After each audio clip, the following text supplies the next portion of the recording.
दोस्तों, आप सबका हमारे YouTube चैनल पर हार्दिक स्वागत है। जैसे जैसे दिन बीतता जा रहा है वैसे वैसे आप लोगों की उत्सुकता भी बढ़ती जा रही है। उत्तर प्रदेश सरकार को जगाने के लिए हम लोगों ने विशेष अभियान चलाया और जिसका ये नतीजा निकल कर के आया है सामने कि आज की स्थिति में उत्तर प्रदेश सरकार भर्तियों को लेकर के जागरूक भी है और भर्तियों को पूरा कराने के लिए वचनबद्ध भी है। जाहिर सी बात है, यूपी सरकार यह चाहती है कि समय से भर्तियां हों और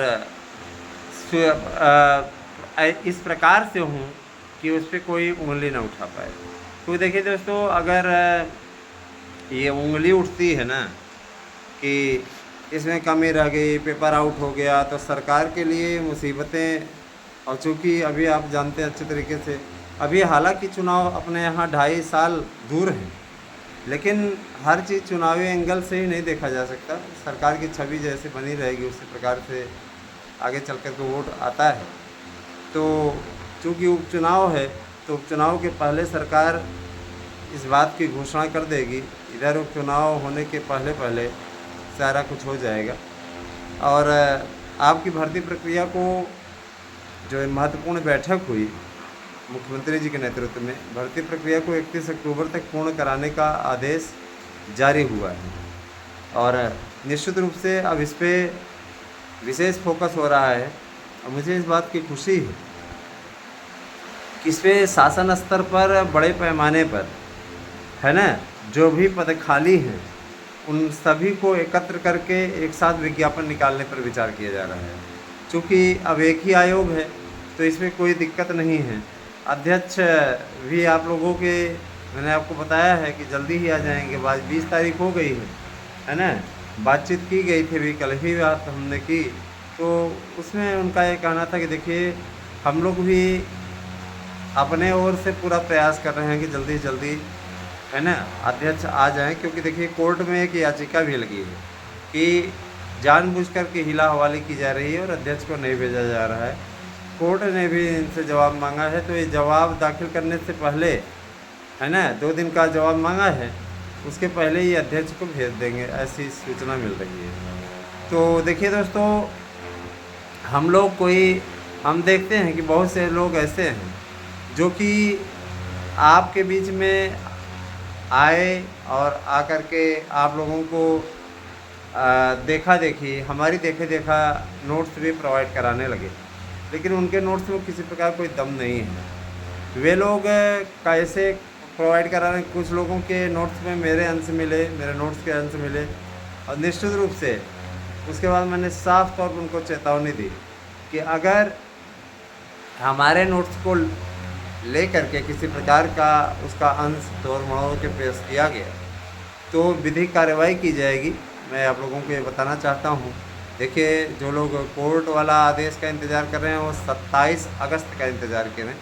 27 अगस्त की डेट लगी हुई है और निश्चित रूप से उस दिन टीजीटी पीजीटी पे कुछ बड़ा मसला होने वाला है। लेकिन हम ये चाहते हैं कि उसके पहले पहले जितने भी मेरे बंधु और इस भर्ती से जुड़े हैं, जो इस रेट में शामिल हैं, वे सभी कृपया हियरिंग शुल्क जमा कर दें अविलंब। और जो सो रहे हैं उन्हें मैं ये बता देना चाहता हूँ कि उनके लिए ये आखिरी मौका है। अगर इस बार ऐसा नहीं किए तो इस बार फाइनल लिस्ट वालों की ही सुनी जाएगी, है ना, और बाकियों को बाहर कर दिया जाएगा सीधा तौर पे। वकील साहब का स्पष्टता, वकील साहब की चेतावनी है। अब मानना ना मानना आपका अपना काम है। मानेंगे तो ठीक है, नहीं मानेंगे तो हमारा क्या ले लेंगे, अपना ज़रूर बिगाड़ लेंगे। तो दोस्तों, टीजीटी पीजीटी प्रवक्ता एलटी सभी भर्तियों के लिए हमारे यहाँ नोट्स अवेलेबल हैं। आप शानदार नोट्स अर्जित कर सकते हैं। इसके लिए आपको छोटा सा काम करना होगा। 8115998001 पे आपको करना होगा व्हाट्सएप। कॉल ना करें, व्हाट्सएप करें। व्हाट्सएप करके अपना एड्रेस पिन कोड से दीजिए और अपना नोट्स आप प्राप्त कर लीजिए। 3 दिन की अवधि के अंदर आपको नोट्स मिलेगा। 4 दिन भी हो सकते हैं, लेकिन 4 से 5 दिन नहीं होगा। देखिए दोस्तों, अब कुछ त्यौहार पड़ गया, कुछ मित्रों का नोट्स नहीं पहुंच पाया कतिपय कारणों से। आज हम फिर रीचेक करवाते हैं उनका नोट्स ताकि उन तक उपलब्ध हो जाए, पहुंच जाए। और होता क्या है कि जब ज़्यादा डिमांड रहती है तो थोड़ी देरी ज़रूर हो जाती है पहुंचने में, लेकिन आपको चिंता करने की बात ज़रूरत नहीं है। आपने बुकिंग की है तो आपको नोट्स आपका समय से ही मिल जाएगा, 1-2 दिन लेट ज़रूर हो जाता है। दोस्तों, टीजीटी पीजीटी के पदों को बढ़ाने को लेकर के भी बातचीत हुई थी, लेकिन शासन का ये कहना है कि देखिए पद नहीं बढ़ाए जा सकते। अगर पद बढ़ाए गए तो ये भर्ती विवादों में फंस सकती है और भर्ती लटक सकती है। तो 4139 पदों पर ही भर्ती होगी, इससे ज़्यादा किसी में नहीं है।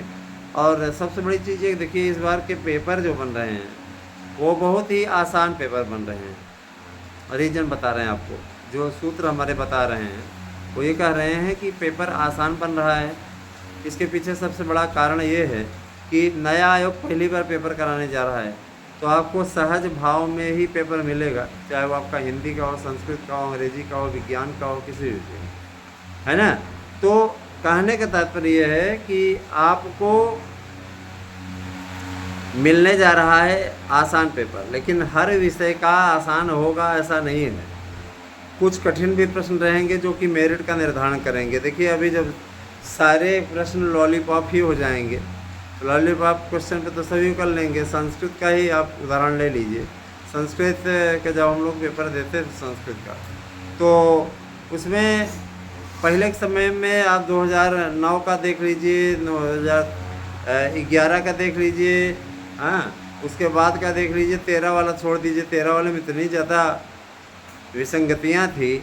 परशुराम पाल जी के नेतृत्व में बना था और उन्होंने पूरा अपना गुण उसमें दिखा दिया था न।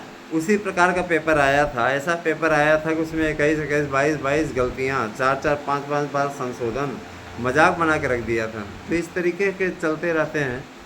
तो इस बार का पेपर जो है थोड़ा सा साफ़ सुथरा रहेगा, क्योंकि नया आयोग बना रहा है।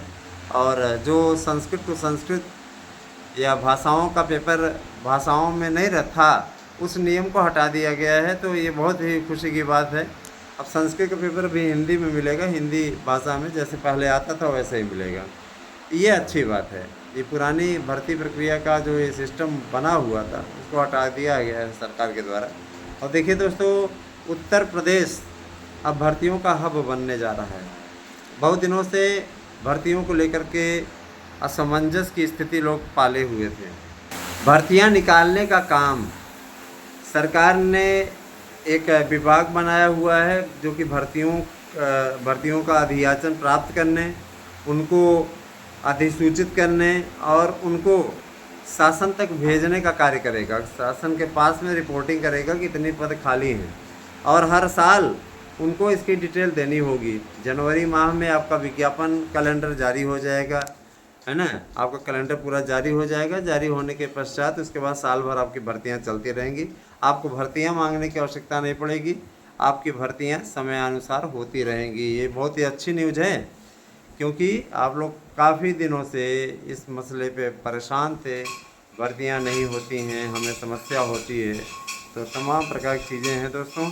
बड़ा अच्छा लगा, शासन स्तर पे भी बातचीत हमारी चल रही है। अब मैं बताना चाहूँगा कि जो मित्र जिनकी नौकरी जा रही है उनके लिए शासन ने कुछ न कुछ तो ज़रूर सोचा है। तो शासन का ये कहना चिंता करने की बात नहीं है, लेकिन अब जिनकी नौकरी जा रही भैया उनकी चिंता तो स्वाभाविक है। पहले तो अभी कुछ नहीं, क्योंकि एक सत्र के लिए उनको सत्रांत लाभ ऑलरेडी मिला हुआ है बीचों बीच, है ना। बीचों बीच उनको ड्रॉप करेंगे नहीं, छोड़ेंगे नहीं। तो इस सत्र तक तो ऑलरेडी काम करते रहेंगे, फिर शासन कोई न कोई रास्ता निकालेगा। नहीं है तो 25,000 26,000 पर मंथ वेतन पे उनको रखा जाएगा, ताकि कहीं न कहीं भाई, कल आज तक न्यूज़ चैनल पे हम देख रहे थे, उस पर बहुत से अभ्यर्थियों से वहाँ के पत्रकार बात कर रहे थे, जिन्होंने अपना दर्द बयां किया था कि हमारी क्या गलती है। सरकारें और कोर्ट अलग अलग प्रकार का निर्णय देते रहते हैं, अलग अलग प्रकार की कार्रवाई करते रहते हैं, इसमें नपते हम लोग हैं। कई ऐसे अभ्यर्थी थे जो कि पति पत्नी दोनों ही शिक्षक पद पे चयनित हो चुके हैं, तो लेकिन हुआ क्या कि उन दोनों की ही नौकरी जाने के आसार बन गए हैं। तो उन्होंने कहा कि जनरल होना क्या अभिशाप है, ज़्यादा नंबर लाना अभिशाप है। तो मैं उनकी बातों से कुछ हद तक सहमत हूँ कि शासन को नीतियाँ बनाते समय, शासन को भर्तियाँ निकालते समय, है ना, हर हाल में इस बात पे विचार करना चाहिए कि किसी की नौकरी पर संकट ना आए। या तो आप नौकरी दे ही नहीं, वैसे भी आप देने का कार्य नहीं कर रहे हैं, लटकाए हुए हैं इतने सालों से, कई लोग ओवरेज भी हो गए।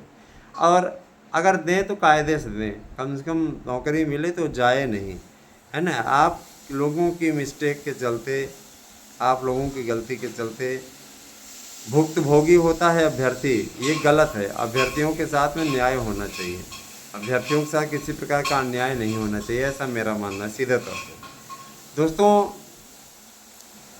आरक्षण नियमों की अनदेखी हुई, ये तो गलत है भाई। संविधान ने अगर उनको ये अधिकार दे दिया है, अब संविधान क्या है, संशोधन के जरिए पहुंचता रहा, संशोधन कर दीजिए तो भारत का संविधान भी बदल जाए। तो ये मसला ही अलग है, लेकिन अब वही है कि जिनको नौकरी मिल रही है उन्हें बहुत बहुत बधाई, और जिनकी नौकरी जा रही है उनके लिए संवेदना। और शासन स्तर से हम लोगों ने भी अनुरोध किया है ना, कि उनकी नौकरी बची रहे, उनकी नौकरी पर संकट ना आए, क्योंकि सब बेचारे परिश्रम करके यहाँ तक पहुँचे हैं और 4-4, 5-5 साल से नौकरी कर रहे हैं, 4 साल से। इस प्रकार से उनके साथ नहीं होना चाहिए। चलिए दोस्तों, आपको अगली भर्ती के बारे में बताते हैं। देखिए, भाषा शिक्षकों की भर्ती शासन ने बड़े पैमाने पर करने का निर्णय लिया है, क्योंकि कल हुई बैठक में भाषा शिक्षकों की अपडेट सबसे पहले मुख्यमंत्री जी ने ली। भाषा शिक्षकों के बारे में उन्होंने निर्णय लिया, है ना। और सीधे तौर पर उनका ये कहना था कि भाषा शिक्षक भारी पैमाने पर भरे जाएंगे।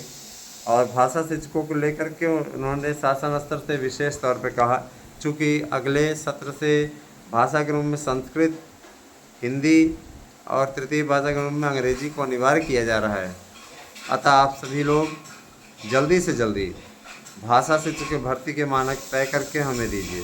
तो शासन स्तर के सचिव जी ने बताया कि इसकी योग्यता तय हो चुकी है। भाषा शिक्षक बनने के लिए किसी भी अभ्यर्थी को, है ना, क्या करना है, थोड़ा सा वो करना है, योग्यता होनी चाहिए उनके पास में 60% नंबर संबंधित विषय में हर वर्ष आपके होने चाहिए। इसके अलावा आपका अनुभव, 5 साल का अनुभव आपको होना चाहिए। अगर आपने कहीं विद्यालयों में पढ़ाया तो उसका बेनिफिट आपको मिलेगा। और साथ ही साथ इसमें आपका 18 से लेकर के 45 वर्ष तक आप लोगों को फॉर्म भरने का समय दिया जाएगा। और इसके अलावा आप लोगों को भाषा का सुलेख लिखना आना चाहिए, भाषाओं के पाई, मात्रा इत्यादि का ज्ञान होना चाहिए। आपका एक पेपर होगा इस पे बहुविकल्पी टाइप का, जिसमें आप पता चलेगा कि आपको शुद्ध लिखना आ रहा है कि नहीं। फिर उसके बाद में पहले तो इनका तर्क था कि बोल करके लिखवाया जाए, लेकिन बोल करके लिखवाने के लिए कौन आएगा, उसमें भी गड़बड़ी हो सकती थी, हिला वाली हो सकती थी, पैसा लेकर के लोग पास करा सकते थे। अब इसमें नहीं है, तो कम से कम बहुविकल्पी टाइप का पेपर होगा तो सारा मैटर निकल आएगा। इसके अलावा दोस्तों, टीजीटी पीजीटी में किसी प्रकार कोई बदलाव नहीं किया गया है। जो लोग अफवाह उड़ा रहे हैं कि जीएस का पेपर आ जाएगा साथ में, वो सिर्फ अफवाह उड़ा रहे हैं। ऐसा कुछ भी नहीं है। जो पेपर का पैटर्न रहा है वही पेपर का पैटर्न रहेगा। कुछ किताबें अवश्य बदलेंगी नए आयोग से, इतना ही है, बाकी और कुछ नहीं। बाकी और भी जो अफवाहें तैरती रहती हैं उनको तैरने दीजिए, उनको अपना काम करने दीजिए, आप अपना काम करें, है ना। और मुख्यमंत्री जी से हम लोगों ने अनुरोध किया है कि भर्ती प्रक्रिया जल्दी जल्दी शुरू हो। बाकी कुछ ऐसे ग्रुप हैं जो कि कहीं न कहीं कोशिश कर रहे हैं आपके लिए। उन लोगों के द्वारा भी, प्रतियोगी छात्रों के द्वारा जो एक मोर्चा बनाया गया, वो लोग भी संघर्ष कर रहे हैं। अच्छा लगता है जो लोग करते हैं संघर्ष भाई, तो उनके लिए बोलना पड़ता है ना कि वो काम कर रहे हैं। और जो लोग सिर्फ फॉर्मेलिटीज़ निभाते हैं उनके लिए बोलना ही बेकार है। उनके लिए हम बोलते ही नहीं हैं, जानते हैं कि कुछ नहीं करते हैं, सिर्फ और सिर्फ बकवास करते हैं। तो आप सभी से मेरा अनुरोध है कि आप हमारे संस्थान से जुड़ें। और आप सभी से मेरा ये भी अनुरोध है कि एक व्यक्ति कम से कम 2 सब्सक्राइबर की जिम्मेदारी ले तो एक अच्छा खासा सब्सक्राइबर का मंच खड़ा हो सकता है। आप सभी से मेरी यही गुजारिश है, क्योंकि देखिए सब्सक्राइबर हम खरीद भी सकते हैं, लेकिन हमको उस प्रकार के सब्सक्राइबर नहीं चाहिए, हमें आपका साथ चाहिए। इसी प्रकार से जैसे आपका अनुराग बना हुआ है, ज़्यादा से ज़्यादा संख्या में हमसे जुड़िए और ज़्यादा से ज़्यादा संख्या में लोगों को जोड़ने का प्रयास कीजिए। देखिए, जिस प्रकार की कोलकाता में घटना हुई, ये वास्तव में बहुत बड़ा दुर्भाग्यपूर्ण स्थिति रही। बेटियां सुरक्षित नहीं है कलकत्ता में, और कम से कम नहीं है, तो ऐसा कार्य कभी नहीं होना चाहिए। रक्षाबंधन का त्यौहार बीत चुका है ना। हाँ, रक्षाबंधन का त्यौहार बीत चुका है, और अब जन्माष्टमी की तैयारी लोगों ने शुरू कर दी है। जन्माष्टमी तक जाहिर सी बात है कि आपके लिए कहीं न कहीं कुछ न कुछ नई चीज़ें देखने में आएंगी। उस समय तक सब कुछ क्लियर हो गया रहेगा। दोस्तों, आप जैसा कि जानते हैं कि शिक्षकों की भर्ती का ये जो पेपर है, पेपर के लिए कहा जा रहा है साफ तौर पे, सीधे तौर पे, कि आपका अक्टूबर के फर्स्ट वीक तक हर हाल पेपर संपन्न हो जाएगा।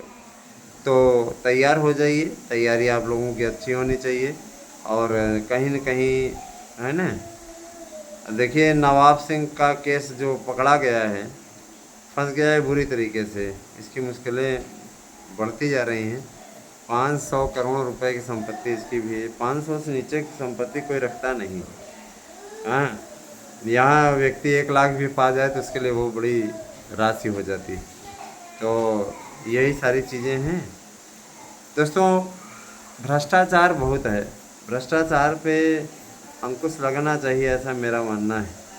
लेकिन दुर्भाग्य ये है कि अभी कमी तो आई है भ्रष्टाचार में, लेकिन ये पूरी तरीके से अभी गया नहीं है और जाएगा भी नहीं जब तक कि अधिकारियों को बदला नहीं जाएगा, कार्रवाई नहीं की जाएगी। क्योंकि जड़ ही कमज़ोर है, तो बाकी अब क्या कहा जाए। ये सारी चीज़ें हैं। चलिए ठीक है दोस्तों, आप लोग बने रहे हमारे साथ में। जैसी स्थिति होगी आपको हम अवगत कराते रहेंगे। Thank you, have a nice day.